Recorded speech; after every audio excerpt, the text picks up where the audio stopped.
Bien, les saludo a cada uno de ustedes en esta hora, a los que se van conectando, que el Señor les bendiga y compartir esta palabra del Señor este día domingo por la mañana o mediodía ya, y agradecer también a cada uno de los hermanos, amigos que nos han seguido por bastante tiempo. Ya prontamente, el día 5 de septiembre, domingo 5, vamos a empezar nuestros cultos presenciales en nuestra iglesia, y eso va a significar, digamos, que no vamos a hacer cultos híbridos, no nos vamos a conectar, simplemente vamos a hacer el culto interno, y ahí invitar a los hermanos, obviamente, para ese domingo que vamos a comenzar nuestros cultos normales que dejamos de hacer hace más de un año, ¿no es cierto?, un año y medio. Así que los días domingos ya no vamos a estar por las redes, sino que vamos a enfocarnos a los cultos internos. Quiero decirle a los hermanos que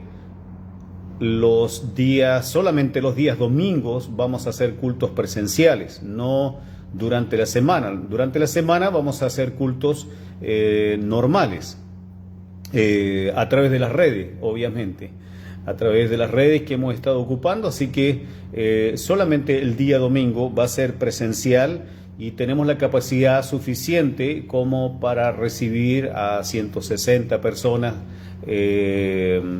sentadas, y sumarlas también, ¿no es cierto?, sumando otros como los niños. Tenemos un salón también que, gracias al Señor, hemos remodelado y hemos también acondicionado. Lo hemos terminado ya hace una semana atrás, terminamos de trabajar en eso, y tenemos la capacidad como para poder albergar a los niños en ese lugar. Por lo tanto, quiero decirles, ¿no es cierto?, que del domingo 5, a los que se van conectando ahora en adelante, vamos a tener cultos presenciales a las 11 de la mañana, como acostumbrábamos, hasta las 12:30 aproximadamente. Bueno, tenemos hasta la 1, porque son 2 horas que se nos permite, y pueden venir los hermanos que quieran. Ese día vamos a tener presentación de niños, y vamos a tener nuestra primera Santa Cena después de un año y medio.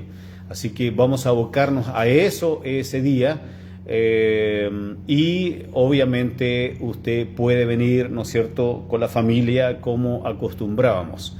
Eso es lo que hemos estado haciendo, nos hemos estado preparando para eso. Tenemos todas las condiciones legales que nos permite la ley, nos permite, ¿no es cierto?, el tema del aforo y la sanitización y todo eso. Ya tenemos cosas avanzadas, por lo tanto ahí hemos ido adquiriendo algunas cosas.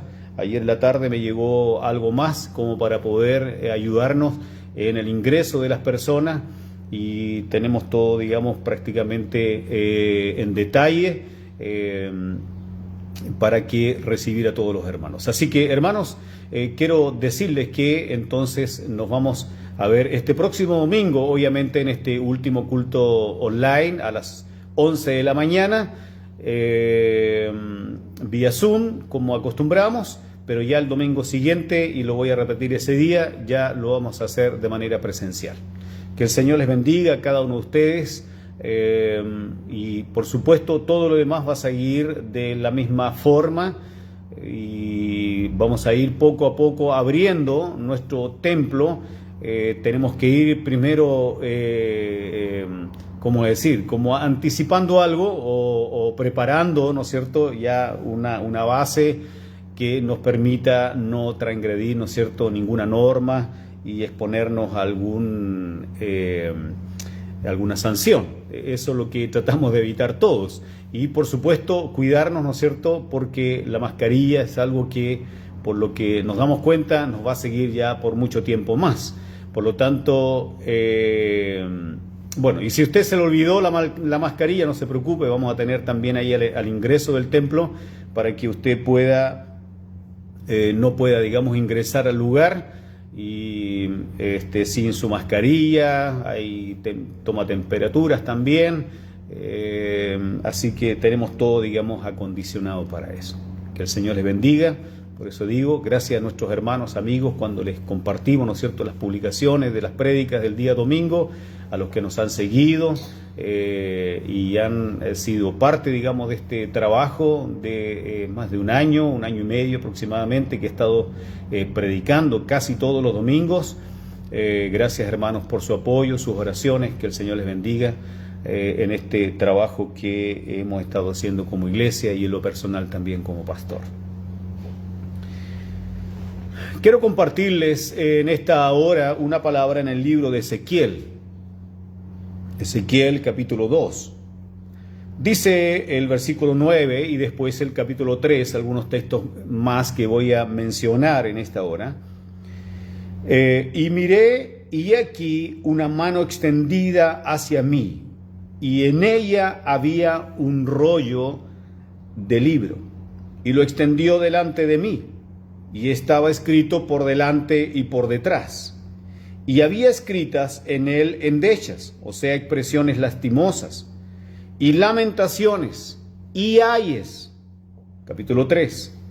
Me dijo: hijo de hombre, come lo que hayas, come este rollo, y ve y habla a la casa de Israel. Y abrí mi boca, y me hizo comer aquel rollo. Y me dijo: hijo de hombre, alimenta tu vientre y llena tus entrañas de este rollo que yo te doy. Y lo comí, y fue en mi boca dulce como miel. Luego me dijo: hijo de hombre, ve y entra a la casa de Israel y habla a ellos con mis palabras. Versículo 7. Mas la casa de Israel no te querrá oír, porque no me quiere oír a mí, porque toda la casa de Israel es dura de frente y obstinada de corazón. He aquí, yo he hecho tu rostro fuerte contra los rostros de ellos, y tu frente fuerte contra sus frentes. Como diamante más fuerte que pedernal, he hecho tu frente. No los temas, ni tengas miedo delante de ellos, porque son casa rebelde. Amén. Yo quiero compartir en esta hora, en estos minutos siguientes, acerca de un llamado a mantenernos en fe. Un llamado a mantenernos en fe.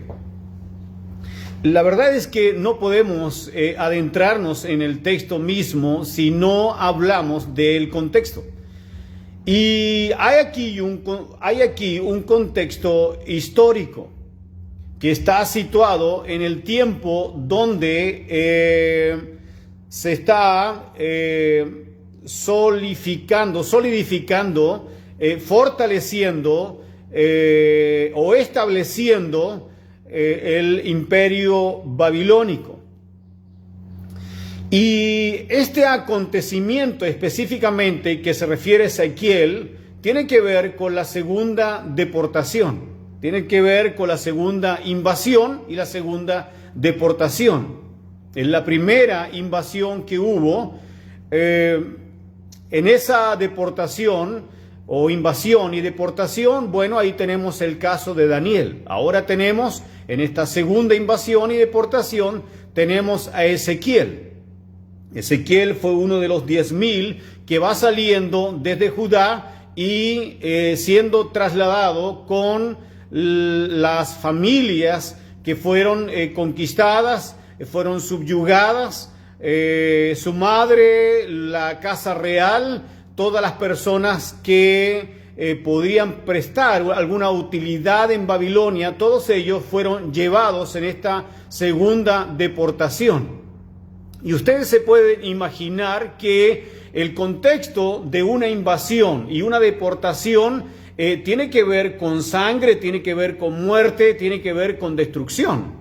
Por lo tanto, estamos hablando de una situación sin duda adversa, complicada o compleja para esta nación, la nación de Israel y específicamente de Judá. Por lo tanto, el contexto histórico está situado de esta forma. El contexto social es que ahora ellos están sin rey, que los identifique, y me refiero a los que están siendo deportados. Junto con ellos, obviamente, va su rey también, Joaquín. Joaquín es el rey que fue conquistado ahora en esta segunda invasión de la nación o el imperio de Babilonia, y fue llevado hacia Babilonia también con toda la casa real.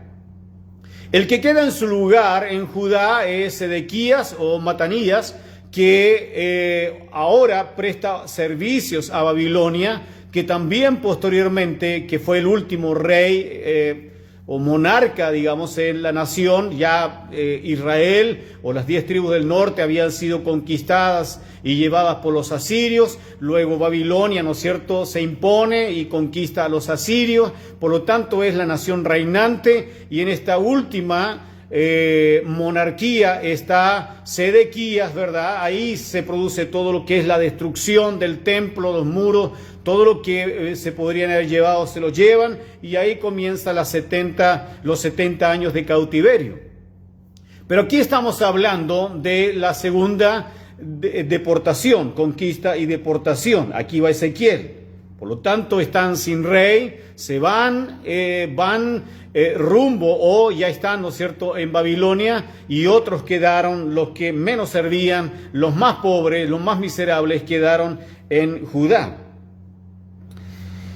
El contexto moral es que la nación de Judá o de Israel se habían vuelto a la idolatría. O sea, cada vez que Dios intervenía, obviamente había una reacción, pero en su mayoría lo continuo de ellos, o la constante de ellos, era de que siempre estaban inclinados a la idolatría.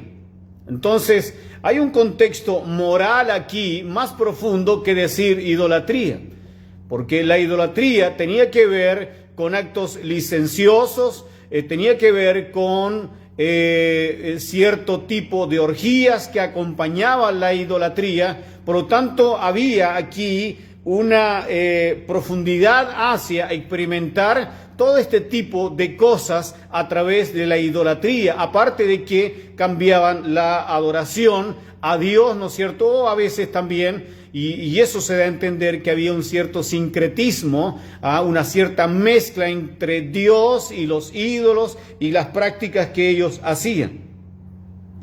Por otro lado estaba el aspecto espiritual, un contexto espiritual. En el contexto espiritual, el pueblo de Dios se había vuelto rebelde.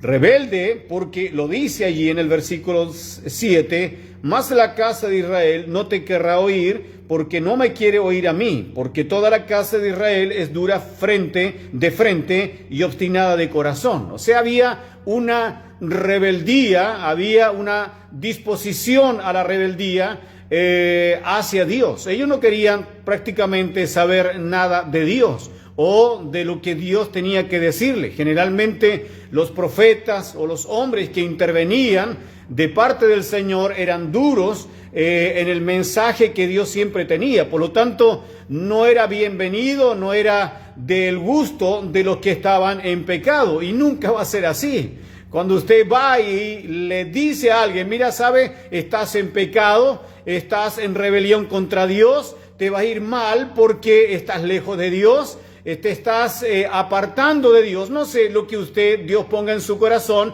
nunca va a ser bienvenido así de vez a primera, de ninguna forma. Generalmente la gente tiende a resistir la voz de Dios, menos si no quieren nada con Dios. Por lo tanto, en este caso, sí, la casa del Señor o el pueblo de Dios no quería oír nada de Dios. Entonces, yo me preguntaba frente a todo este contexto que se está produciendo en esta hora. Y me preguntaba si es tan distinto a lo que nosotros vivimos hoy. Y la verdad es que la respuesta es simple, es sencilla. No es tan distinto. No es tan diferente. La sociedad en la que nosotros vivimos, sin duda, es una sociedad que manifiesta su falta de Dios. La sociedad en la cual nosotros estamos viviendo es una sociedad que manifiesta su antagonismo hacia Dios. Manifiesta su rebelión hacia Dios. Y la semana pasada, el domingo anterior, compartía algo de eso cuando traíamos a la memoria actos que se han estado cometiendo en nuestro tiempo, en este contexto de sociedad en el cual estamos viviendo, cómo el mundo se ha ido mostrando abiertamente en rebelión contra Dios. Y pareciera ser que eso fuera más receptivo o que tuviera mejor mensaje que hablarle acerca del amor de Dios. Por lo tanto, estamos contextualizados como iglesia en un mundo que no quiere saber nada de Dios, que no está abierta a escuchar de Dios. Sin duda, no todos. Pero lo que oímos comúnmente es simplemente algo que nos dice a nosotros que la gente está cada día más lejos de Dios. Por eso se hace tan difícil hoy día entrar a los colegios, entrar a la enseñanza media o entrar a las universidades con el mensaje del Señor. Hace poco leí un artículo donde alguien, no sé, yo pienso que lo hacen con la intención no solamente de sondear qué está pasando en la mente de los hombres, pero de una u otra manera de colocarnos en una posición incómoda o una posición en una posición de rechazo hacia el Evangelio, y era la pregunta que se estaba virtiendo ahí en las redes sociales, si era necesario las clases de religión en los colegios. Entonces yo comencé a leer, obviamente, los pronunciamientos o las respuestas de la gente que lo hacía ahí en ese lugar, en ese portal, no sé, en esa página. Y la mayoría de la gente dijo no es necesario. Era evidente para mí que iba a encontrar ese tipo de respuestas. Porque de una u otra manera la gente quiere sacar la religión. Pero junto con sacar la religión, en el fondo es sacar a Dios. En el fondo es ir obviando a Dios dentro del lenguaje de la gente y del lenguaje de las nuevas generaciones. Sacar a Dios. Que Dios sea una opción personal, sin duda, siempre lo ha sido. Pero por último, Dios ha estado presente a través del trabajo de muchos, ya sea de quienes enseñan religión o de los trabajos que hace Gedeones Internacional llevando Nuevo Testamento a los colegios.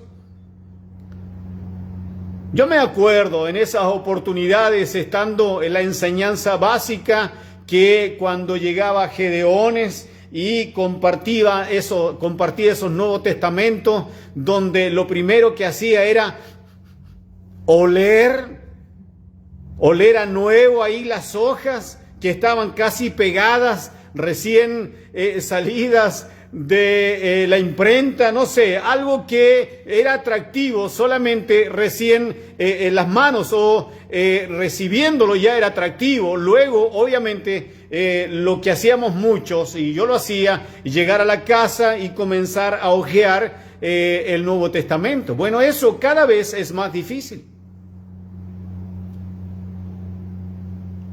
Y cada vez va a ser aún más difícil, más complicado y más poco sostenible que se abran diálogos en torno a la religión o en torno a Dios, que es realmente lo que nos importa. Yo creo que la religión es algo que es secundario, pero sí lo medular, lo más importante es Dios, hablar de Dios, pronunciar o pronunciarnos con el mensaje de Jesucristo para salvación de la gente.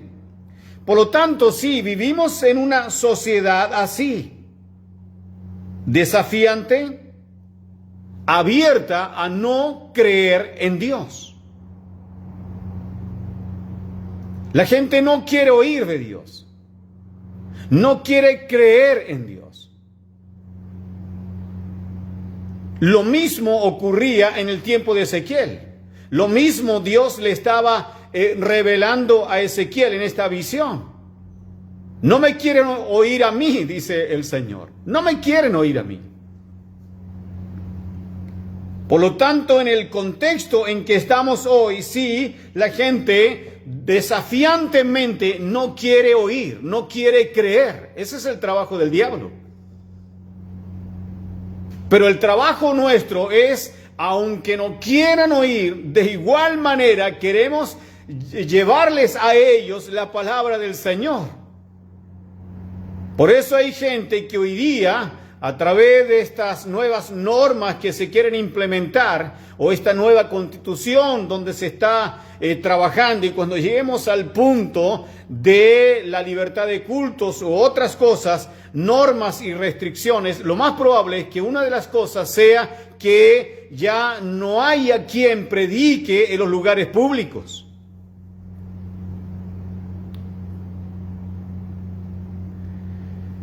Por lo tanto, estamos en una realidad social compleja, sin duda, donde se nos quiere relegar a los templos.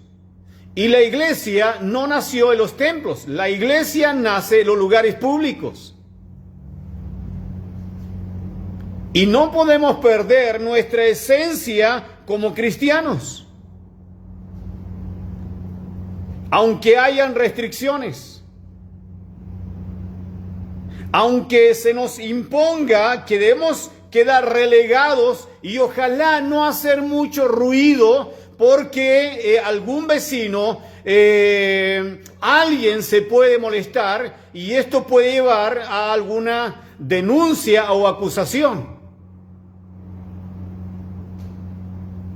Yo aquí en el lugar donde vivo, donde está el templo, donde está la casa del pastor, convivo con lugares donde en su mayoría, aparte que hay lugares de venta, pero los fines de semana, los que nos acompañan hasta las 12 de la noche, porque después hay restricciones, pero cuando no hay restricciones, hasta las 3, 4, 5 de la mañana son los bares y lugares como para que la juventud mayormente vaya, se divierta y pasen toda una noche allí haciendo lo que hace hoy día la juventud que no conoce al Señor.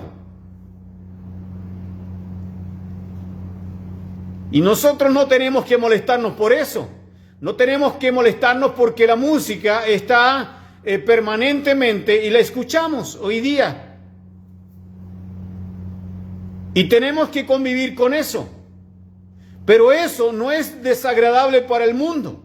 No es un problema para la sociedad en que vivimos, pero sí que alguien hable en algún momento del día acerca de Jesucristo o predique la palabra o cante una alabanza.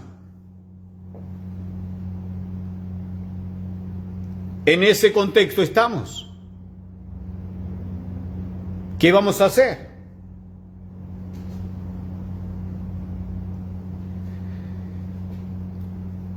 De una o de otra manera se busca hacer morir la fe. Y si se logra hacer morir la fe, que eso no va a pasar,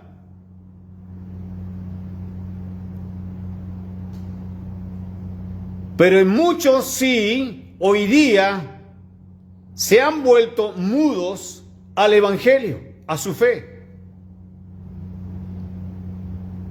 Se han visto envueltos, atrapados en una sociedad desafiante. ¿Por qué crees en Dios? ¿Por qué amas a Jesucristo? ¿Por qué crees que la Biblia es la palabra de Dios? Muchos jóvenes han sido afectados por eso. Muchos hoy han sido silenciados por esta sociedad, por el pecado, por la intimidación que el diablo produce.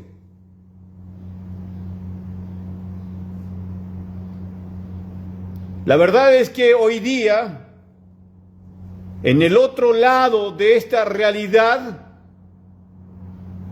Dios está llamando familias, misioneros, al Medio Oriente a predicar el Evangelio de Jesucristo.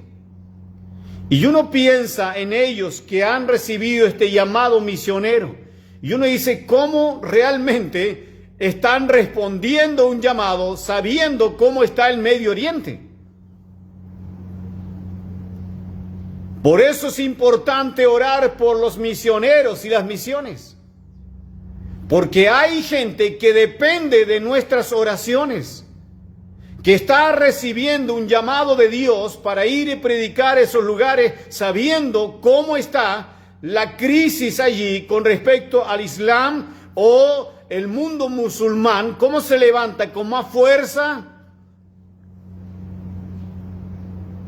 Pero eso no ha intimidado a quienes han sido llamados por el Señor a ir y poner en alto el Evangelio de Jesucristo, y ni siquiera los misioneros que ya estaban en ese lugar, no han sido todos los que han huido de esos lugares, sino que muchos permanecen allí y siguen cumpliendo la tarea de predicar, de enseñar y dar a conocer el mensaje de Jesús. Gloria a Dios. Ellos dependen de mis oraciones.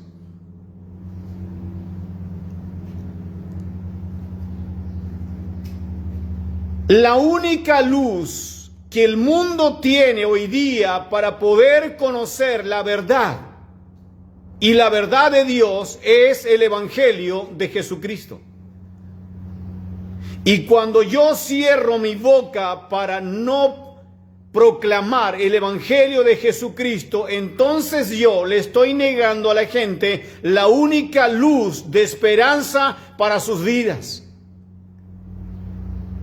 ¿Por qué digo la única luz de esperanza? Porque sabemos que el fin de los que están lejos de Dios es la muerte eterna, es el infierno, es la condenación de sus vidas por la eternidad. Ese es el plan del diablo. Pero el plan de Dios es que la iglesia haga cada día una llama más fuerte, más refulgente, más grande, de tal manera que la gente no deje de oír el mensaje de Jesucristo, el mensaje salvador para sus vidas. Gloria al Señor. Y yo soy parte de los que compone esa gran llama que es la luz del Evangelio.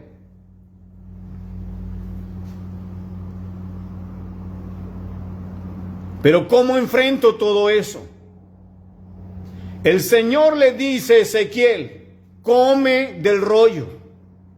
¿Qué significa eso? Come de la palabra, come del rollo, come de la palabra. Y cuando hablamos de comer, ingerir la palabra, masticar y tragar la palabra, estamos diciendo que nos estamos alimentando de la palabra de Dios. Y cuando yo me alimento de la palabra de Dios, entonces yo puedo crecer y yo puedo desarrollarme saludablemente de la manera correcta, porque estoy comiendo de la voluntad de Dios, de la palabra de Dios, de la voz del Señor que alimenta mi vida, mi alma, mi espíritu.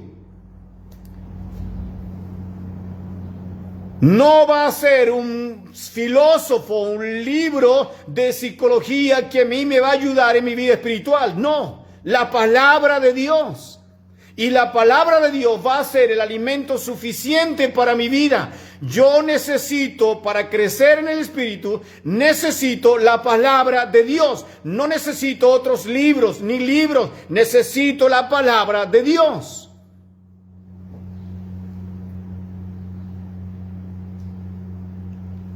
Necesito saber. Necesito creer. ¿Para qué? Para defender mi fe.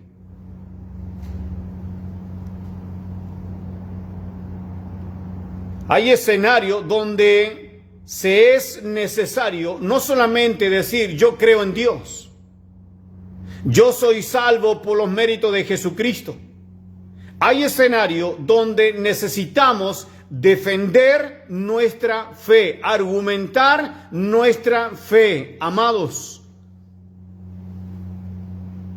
Y para eso yo tengo que dejarme discipular, tengo que dejarme enseñar en la palabra de Dios. El Señor le dice a Ezequiel, come la palabra, come de este rollo. ¿Por qué? Porque la palabra de Dios, cuando yo abro mi boca para hablar del Señor, para hablar de la palabra de Dios, esta debe fluir desde dentro de mí, desde dentro de mis entrañas, de mi interior, de lo que circula por dentro. Yo debo emanar hasta por mis poros la palabra de Dios, la palabra que cuando la como y la puedo digerir, se distribuye igual como se distribuye el alimento diario cuando me siento a la mesa a comer o a beber, lo que sea. Esto va a fluir de tal manera en mi cuerpo que se va a distribuir. Bueno, de la misma manera, la palabra de Dios causa ese efecto cuando yo la como, circula por mi sangre y sale por mis poros.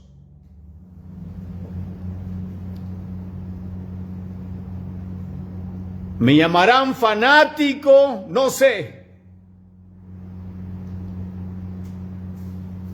Pero un cristiano que come la palabra, que se alimenta de la palabra, siempre le va a fluir una palabra de Dios en el momento oportuno necesario, aún en el momento más inoportuno también. Predica a tiempo y fuera de tiempo. Enemigos siempre vamos a tener. Los enemigos de hoy no deben causarnos a nosotros ninguna confusión, ningún temor, nada. Enemigos siempre hemos tenido.